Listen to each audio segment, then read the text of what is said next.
Right. ఇక YouTuber Anvesh పైన case అయింది. మెట్రోలో బెట్టింగ్ యాప్స్ ప్రమోషన్స్ పైన ఓ వీడియోలో డీజీపీ మెట్రో ఎండి పైన ఆరోపణలు తప్పుడు ప్రచారం చేశారని చెప్పేసి కానిస్టేబుల్ ఫిర్యాదు చేసిండు. ఈయన మీద కేసు పెట్టిరు. నిన్న కేసు పెట్టిరు. పోలీసు వాళ్ళు నిన్న కేసు నమోదు చేసిరు. ఈ అన్వేష్ అంటే నా అన్వేషణ అని ఒక ఛానల్ ఉంటుంది, ప్రపంచ యాత్రికుడు అని చెప్పేసి ఇంకొక ఛానల్ ఉంటుంది. ఈ ఛానల్కి సంబంధించి ఈయన రెగ్యులర్గా రోజు ఏదో ఒకటి ఈ మధ్యలో మీరు చూస్తూ ఉంటే ఈ బెట్టింగ్ యాప్స్ మీద బాగా ఫైట్ చేస్తూ ఉన్నాడు. ఇది ఫైటింగ్ అనుకోవాలన్నా లేకపోతే వ్యూస్ వస్తున్నాయి కాబట్టి దానికోసమే మాట్లాడుతూ అనుకోవాలన్నా పక్కన పెడితే కాసేపు బెట్టింగ్ యాప్స్ ఎవరైతే ప్రమోషన్ చేసిర్రో ఆ ప్రమోషన్ చేయడం వల్ల చాలామంది చనిపోయిర్రు. సో కాబట్టి ఈ బెట్టింగ్ యాప్స్ ప్రమోషన్ చేస్తున్న అందరి మీద వరుస పెట్టి వీడియోలు చేస్తూ ఉన్నాడు అన్వేష్ అనేటువంటి యూట్యూబర్. ఈయన ప్రపంచం అంతా తిరుగుకుంటా వీడియోలు చేస్తూ ఉన్నాడు, కొంత కంటెంట్ ఇస్తూ ఉన్నాడు, క్రియేటివ్ కంటెంట్. సో ఈ క్రమం లోపల అందరి మీద చేసిండు. యూట్యూబ్లో ఎవరెవరైతే యూట్యూబ్లో కానీ సోషల్ మీడియాలో కానీ ఇన్స్టాలో కానీ వాళ్ళ ప్లాట్ఫామ్స్లలో ఎవరైతే ఈ బెట్టింగ్ యాప్స్ని ప్రమోట్ చేసిరో వాళ్ళందరి మీద వీడియోలు చేసి ఇగో ఇన్ని కోట్ల స్కామ్ అన్ని కోట్ల స్కామ్ అని చెప్పి చూపిస్తూ పోతూ ఉంటాడు. ఒకసారి అది చూపిద్దామా? ఇట్లా ఇద్దరు దొంగలే అని చెప్పేసి ఇట్లా ఒక రోజు క్రితం పెడితే నాకు 7 లక్షల వ్యూస్. ఇట్లా బెట్టింగ్ యాప్స్ మీదనే బెట్టింగ్ యాప్స్ ఇక్కడ ఎంత 17,000 కోట్ల స్కామ్ అంట. 17,000 కోట్ల స్కామ్ అని చెప్పేసి ఒకటి. ఇక్కడ ఈ అన్ని బెట్టింగ్ యాప్స్ గురించే. ఇగో అఘోరి కూడా బెట్టింగ్ యాప్ చేసిందని చెప్పేసి బెట్టింగ్ స్కామ్ అని చెప్పేసి ఒకటి. జగన్ బెట్టింగ్ యాప్స్ అని చెప్పేసి ఒకటి. ఇంకోటి ఏంది, ఇది 5 కోట్ల స్కాము వీళ్ళు ఏదో చేశారని చెప్పేసి వీళ్ళది ఒకటి. సనాతన ధర్మ బెట్టింగ్ యాప్స్ అని చెప్పేసి పవన్ కళ్యాణ్ కూడా బెట్టింగ్ యాప్స్ ప్రమోషన్ చేసిండు అని చెప్పేసి 1000 కోట్ల మాఫియా అని చెప్పేసి ఒక వీడియో. వెంకటేశ్వర స్వామి బెట్టింగ్ యాప్స్ అని చెప్పేసి గోవిందా అని చెప్పేసి ఇదొకటి. సోను సూదు బెట్టింగ్ యాప్స్ మాఫియా 1000 కోట్ల స్కామ్ చేసిండి అని చెప్పేసి ఒకటి. క్రాంతన్న బెట్టింగ్ యాప్స్ టీచర్ కాదు బ్రోకర్ అని చెప్పేసి ఈయన 10 కోట్ల స్కామ్ చేశాను. ఈయన బెట్టింగ్ మహారాణులు అని చెప్పేసి పచ్చళ్ళ మాఫియా అని చెప్పేసి ఈ బెట్టింగ్ కు సంబంధించినటువంటి ఒక వీడియో. ఇక బిగ్ బాస్ మోసగాళ్ళు బెట్టింగ్ యాప్స్ అని చెప్పేసి ఇదొకటి. సాఫ్ట్వేర్ బెట్టింగ్ యాప్స్ అని చెప్పేసి 20 కోట్ల స్కామ్ అని చెప్పేసి దీప్తి సునేయన షణ్ముఖ్ జశ్వంత్ వీళ్ళకి సంబంధించింది. ఇక శివజ్యోతి బెట్టింగ్ యాప్స్ 10 కోట్ల స్కామ్ అని చెప్పేసి ఇదొకటి. అలీ బెట్టింగ్ యాప్స్ పాకిస్తాన్ తీవ్రవాది, ఏకంగా అలీని పట్టుకొని పాకిస్తాన్ తీవ్రవాది అని చెప్పేసి ఒకటి. ఇట్లా ఇవన్నీ గత నెల రోజుల నుంచి ఇదే పని పెట్టుకున్నాడు ఈ అన్వేష్ అనట. ఆయన ఎవరెవరైతే యూట్యూబ్లో ఇదవుతున్నారో ఇక ఈ దేశాలు తిరిగి చూపిస్తుండే బేసిక్గా ఇది ఈ ఊళ్ళో ఎట్లా ఉంటుంది, ఈ దేశంలో ఎట్లా ఉంటుందని. అది పక్కన పెట్టేసి ఇప్పుడు మొత్తము ఇదే పని పెట్టిండు. అట్లనే ఇంకోటి ఏదది డీజీపీ గారు ఉంది. అట్లనే నిన్న ఏం చేసినట్టే మొన్న 2 రోజుల క్రితము ఈ వీడియో కూడా పెట్టిండు. తెలంగాణ డీజీపీ మెట్రో స్కామ్ 300 కోట్లు దోషేశారని చెప్పేసి ఇట్లాంటిది ఒక వీడియో రిలీజ్ చేసిండు. ఈ వీడియో రిలీజ్ చేసి ఏం పెట్టిండు ఇందులో 14 నిమిషాల 37 సెకండ్ల వీడియోలో తెలంగాణ రాష్ట్రంలో ఉన్నటువంటి డీజీపీతో పాటు ఒక 7 ఐఏఎస్ ఐపీఎస్ అధికారులను పేర్లను ప్రస్తావిస్తూ డైరెక్ట్గా నేరుగా పేర్లను ప్రస్తావిస్తూ వీళ్ళు 300 కోట్ల స్కామ్ చేసిర్రు. ఈ బెట్టింగ్ యాప్స్ ప్రమోషన్ చేసిర్రు. ప్రమోషన్ చేయడం వల్ల తెలంగాణ డీజీపీకి, ఆ మెట్రో ఎండీకి, శాంతి కుమార్ మాజీ సిఎస్ ఉంది కదా ఆమెకు, ఇట్లా చాలా మందికి ఇందులో డబ్బులు వచ్చినాయి అని చెప్పేసి ఒక సంచలనమైనటువంటి వీడియోని రిలీజ్ చేసిండు. దీంతో సైబరాబాద్ పోలీసులు ఈయన మీద కేసు నమోదు చేసిరు. తప్పుడు సమాచారంతో ప్రజలను తప్పుదోవ పట్టిస్తున్నాడు అని చెప్పేసి చేసి ఇట్లా చేసిండు. అంటే కేసు నమోదైంది.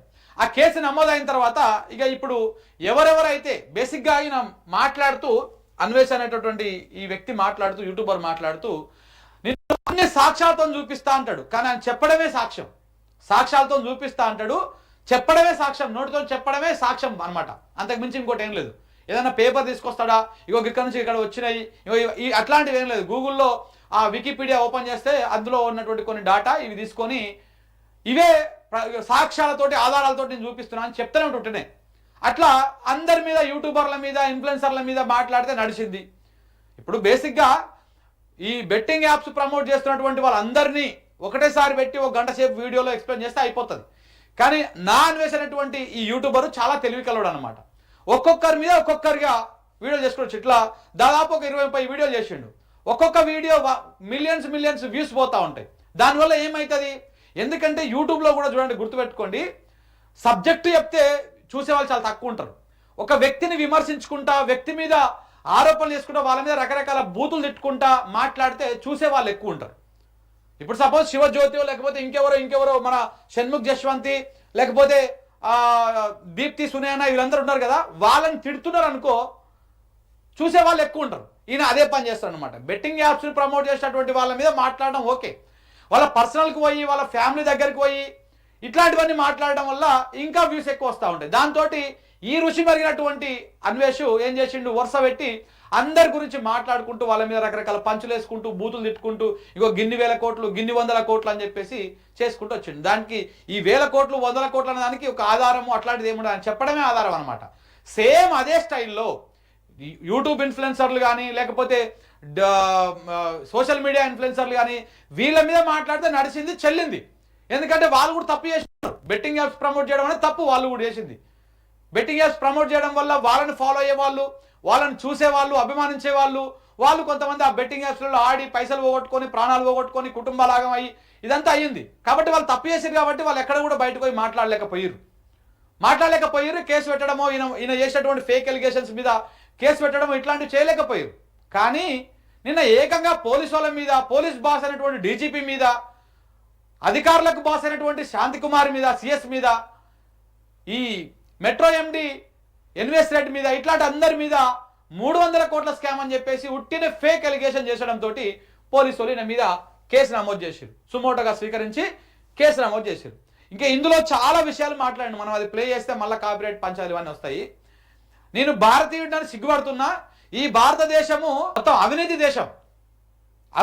నేను మొత్తం ఎన్నో దేశాలు తిరిగినా అన్ని దేశాల కంటే అత్యంత అవినీతి దేశం మన దేశమే అని చెప్పేసి కూడా మాట్లాడాడు. ఒక దేశాన్ని ఈ రకంగా కించపరిచినటువంటి వ్యక్తి నేను ఏడ చూడలే. ఈ దేశ పౌరుడై ఉండి ఏడ చూడలే. మరి అంత భారతదేశం మీద విరక్తి పుట్టినోడివి ఇక్కడ పౌరత్వాన్ని రద్దు చేసుకొని ఏ ఉగాండానో లేకపోతే ఇంకా వేరే దేశం పాకిస్తానో లేకపోతే ఆఫ్ఘనిస్తానో బంగ్లాదేశో లేకపోతే ఆఫ్రికా కంట్రీసో ఎక్కడో ఒక దగ్గర పోయి అక్కడ తీసుకొని అక్కడ ఉండొచ్చు కదా. మరి ఎందుకు మన దేశాన్ని గౌరవించినటువంటి వ్యక్తివి ఈ దేశం గురించి మాట్లాడేటువంటి హక్కు దీని గురించి ఉందా?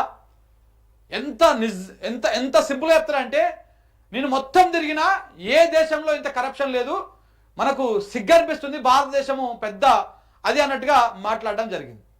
చాలా విషయాలు మాట్లాడు. కోపం డీజీపీ పట్టుకొని దొంగ అన్నాడు, డీజీపీని పట్టుకొని దొంగ అన్నాడు, ఐఏఎస్ ఐపీఎస్ని పట్టుకొని దొంగ అన్నాడు.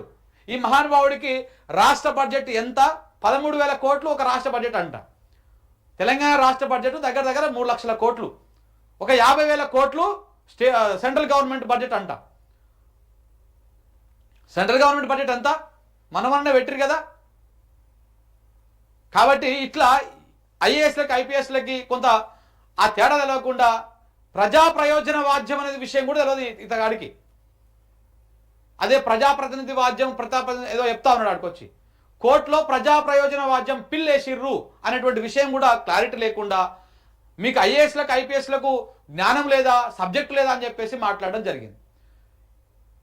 చాలా మంది మీద ఎలిగేషన్స్ చేసిరు. అట్లనే సేమ్ ఎలిగేషన్స్ డీజీపీ మీద, పోలీసుల మీద కూడా చేస్తే బాగుంటుంది అన్నటువంటి దాంతో ఇట్లా ఎలిగేషన్ చేస్తే చివరికి అడ్డంగా కేసుకు బుక్ అవ్వాల్సినటువంటి పరిస్థితి వచ్చిందన్నమాట. సో కాబట్టి అన్వేష్ మీద కేసు అయింది.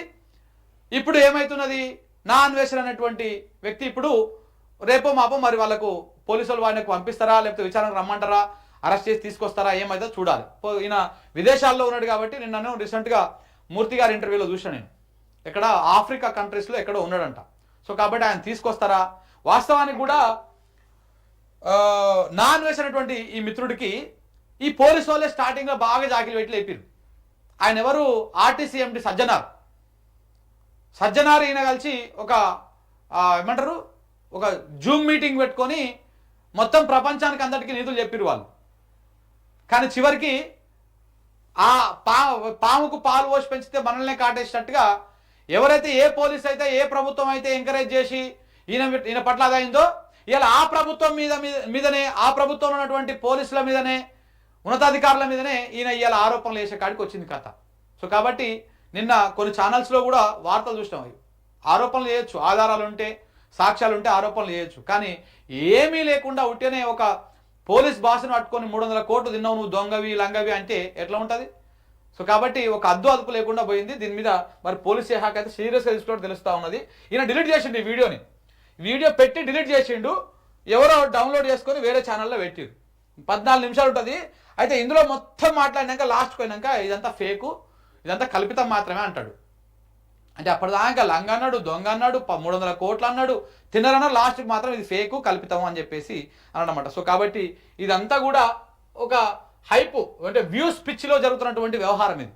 వ్యూస్ పిచ్చి అంటే మనకు వ్యూస్ కావాలి కాబట్టి ఏది మాట్లాడితే అది మాట్లాడదు. యూట్యూబ్లో కూడా అదుపు లేకుండా ఈ రకంగా తయారైపోయింది. వ్యూస్ పిచ్చిలో జరుగుతున్నటువంటి వ్యవహారము.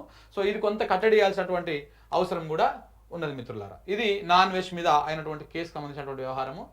సో మరి ఆయన ఇండియా ఎప్పుడు వస్తాడు, రప్పిస్తారా, రప్పియారా ఏందనేది కూడా చూడాల్సినటువంటి అవసరం ఉన్నది.